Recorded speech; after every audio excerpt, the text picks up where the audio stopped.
Eu vou mandar para a Rede Globo. Aleluia.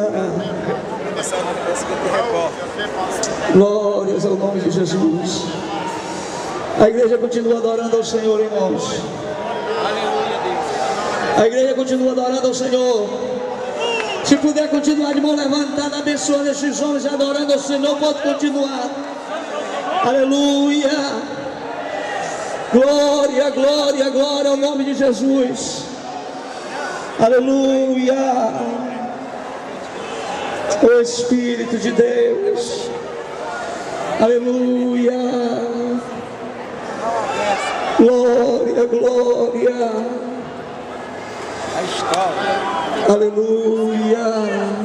Filma bem mesmo. Esse certificado de ordenação, irmãos, Estou aqui filmando para levar lá para certamente ostentará alguma parede, estará pendurado em alguma parede, mas ele apenas representará o ato.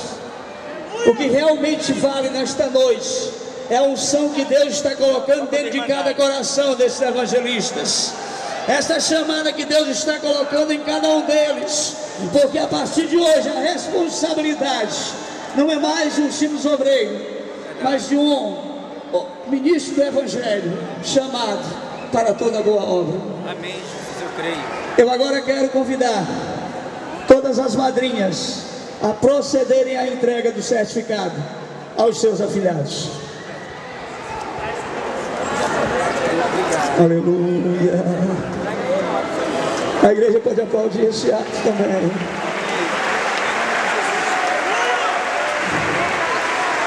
Raquel, convidamos agora a irmã Raquel Moraes para louvar ao Senhor. E enquanto ela louva ao Senhor, os nossos